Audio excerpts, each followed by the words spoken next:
is an interesting situation we have behind us. There's a big tree in front of you. Yeah, it's a little intimidating. So if you've ever been in a situation like this where you need to curve the ball one way or the other and you didn't know what to do, Lexi and I are here to help you. Oh, yeah. We're gonna talk about some ways to intentionally curve your shot, either right to left or left to right, depending on what you're trying to do.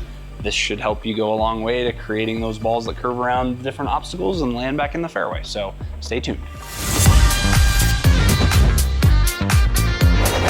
Hey Josh, how do I hit a draw? So, Lexi, to hit a draw or a ball for you that curves from the right back to the left. Yep. There's a couple things you can do in your setup that can make this a little bit easier. Okay. So the first one would be when you set up to the golf ball, I would align your shoulders so that they're a little bit more closed to the target. Okay. So basically point your chest and your hips towards the back of the room back there. The second thing I would do is I would aim my stance more to the right. So I'd shift my feet so that I start that ball a little further that direction. Okay, and then the other thing that can help you is just changing your ball position in your stance. Okay. So we obviously play golf from the side, we swing on an arc. As you move your golf ball further back in your stance, what that actually does is it helps to shift your path more into out. Wow, So okay. that would be the other thing that I might do is move that ball a little further back in my stance and my setup if I was intentionally trying to hit a draw. Okay. Okay. So take your normal setup. Normal setup. Okay. So the three things we're gonna do, remember, we're gonna close our shoulders, we're gonna aim more to the right with our feet and our hips. There you go. About this. And then that ball position's gonna move a little further back in your stance than normal. Okay. That should go a long way to helping you curve this ball from right to left. So let's see it. Perfect, let's see.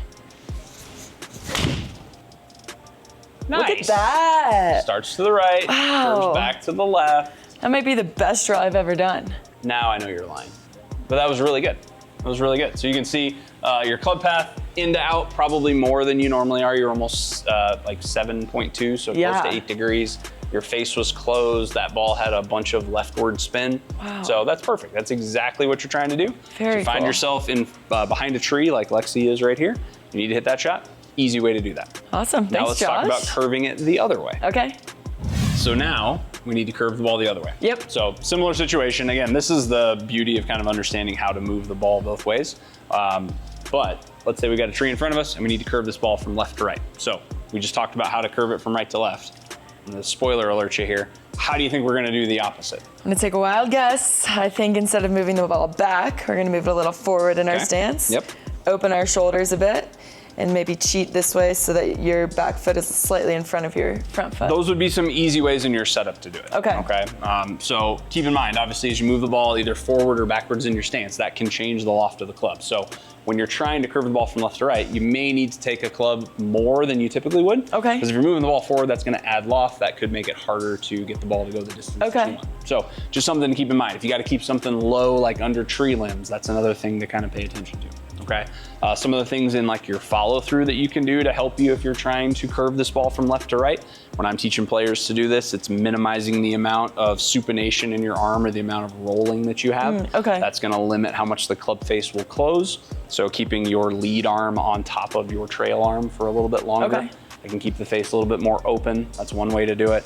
Obviously, if you have a grip that's rotated too far away from the target, you hear people refer to that as like more strong. You could move your hands more towards like a neutral grip to help with keeping the face a little bit more open. Again, I'm not a huge proponent of like changing your grip to hit different shots, but that is one way you could do it. Okay. So what we're gonna talk about is really just how to change the setup. So you covered it perfectly. Change where your feet go, change your shoulders and your hips and where those are aligned, and then change the ball position. Let's see you hit a fade. Okay.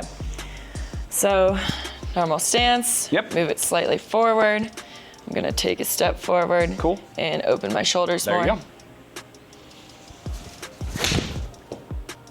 go. Ooh! There you go. Let's go. So you can see that ball started to the left of the tree. This is, again, why I was talking about maybe taking a longer club to do it, the 7-iron, but you can see how it went a lot shorter. So that's due to the additional loft, the additional open club face that you have. It's gonna cause that ball to go a little shorter. But so cool. That's a really nice way to do that. I know on the screen it doesn't really show the curvature that much, but you can see the amount of spin that it has here. It's definitely to the right. Like that ball definitely had a rightward axis tilt. Which is exactly what you want. So those are just a couple ways if you're behind an obstacle or trying to curve the ball intentionally that you can do that. Okay?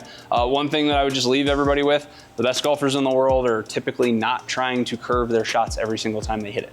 They have a stock shot that they hit. That's what they play the majority of the time, and then they're only really trying to curve it if they have to. So just because you know how to curve it now, Lexi, doesn't mean on every single shot you need to try to plan to hit it one way or the other. Yeah. Like, play whatever stock shot you have.